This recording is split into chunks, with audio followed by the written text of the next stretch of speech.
Why is it that a nation that espouses its belief in Judeo-Christian values is the #1 consumer of child porn in the world, among the top 3 in the world for likelihood of children to be victimized and human trafficked? That $150 billion per year is spent on human trafficking, kiddie porn, and abominations, enough to buy every Starbucks franchise in the world, every Target store in the world, and every NBA team in the world.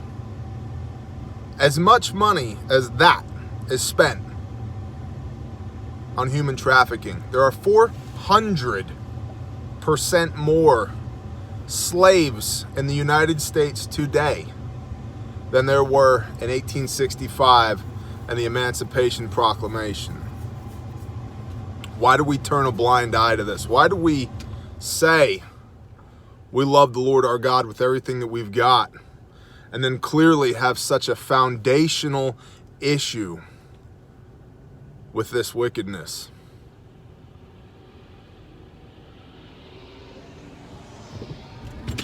The answer is we fight not against flesh and blood, but against nations and principalities and wickedness in high places. And the average Christian is not taught today to fight. We are taught that meekness is weakness.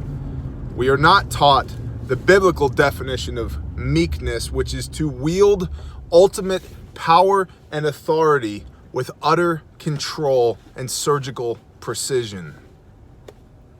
We are taught that turn your other cheek means that you should let somebody insult you or abuse you twice. Not that it was a cultural insult at the time to get a little smack on the cheek. That if you insult me culturally, go ahead, insult me twice. But if you don't have a sword, sell your cloak and buy one.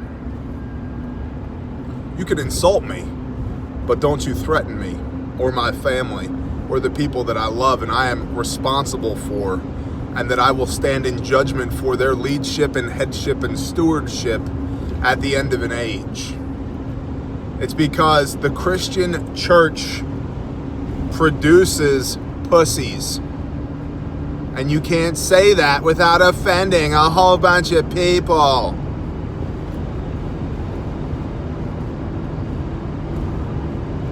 Because we've been taught that the love of our Messiah was nothing but compassion. We forget that Yeshua, that Jesus purposefully braided a 9-cord whip and knowingly went into the temple and cleansed his Father's house of wickedness. We're not taught all the mighty men in the Bible. How many men could you kill with the jawbone of an ass? How many giants have you slain? No wonder there is wickedness. And it disgusts me. It disgusts me that it exists in the first place. And it disgusts me that we have to beg, borrow, and damn near steal to defend the Father's children.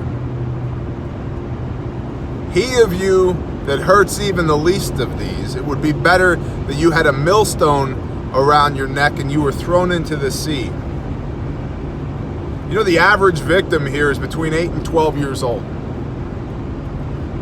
The average victim is raped 30 times. The average perpetrator is responsible for 70 victims, which means that if you can bag one pedophile scumbag, you've prevented statistically on average 2,100 rapes. Of the least of these,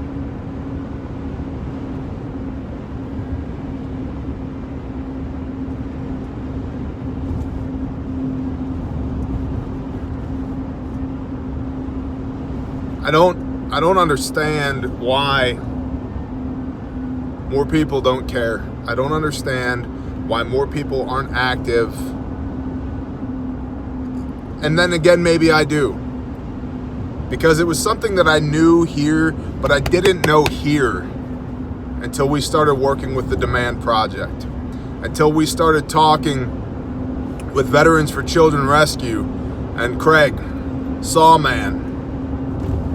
Until we started having these conversations with Glenn and Shelby at Prepping 2.0. Until I started paying attention to Ivanka Trump and what she's doing to try and raise awareness about this. Until I knew that I supported Operation Underground Rescue monetarily, but I supported them here with my brain. I didn't support them with my chest, with my heart, with my soul, or with my hands. I knew that I supported badass door kickers in Southeast Asia who go in and rescue these people. I knew that I supported people who are in the ministry, that what they do is so legit OPSEC that the vast majority of people don't even know their names. That you have to donate anonymously to an anonymous account number to be able to fund them in their help. But I knew it here. I didn't know it in my heart. I hadn't seen it with my eyes. I knew that there was evil. But when I talked to Kristen and Jason at the Demand Project, and they tell me that the case that got this whole thing started for them was a father that repeatedly raped his 2-year-old and filmed it so he could put it on the internet.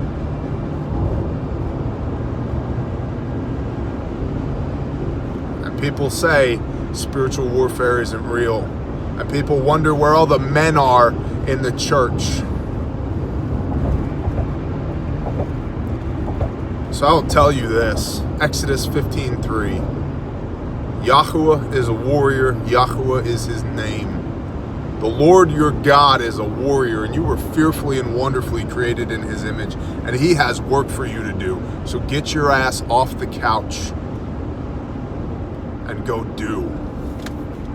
There are people who need rescued. There are people who need saved. The least of these are suffering.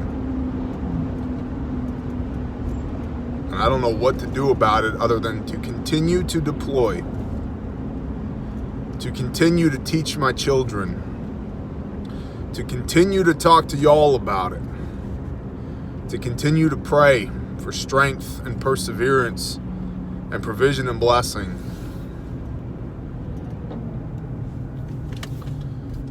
To continue to support other people in their ministries who go and do combat with this daily. It's disgusting. It's wickedness. And if we as a nation are going to run our mouths about our Judeo-Christian values, well, we better damn sure start acting like it.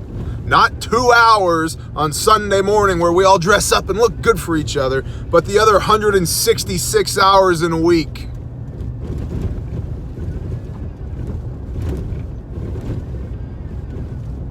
Do something. Shalom.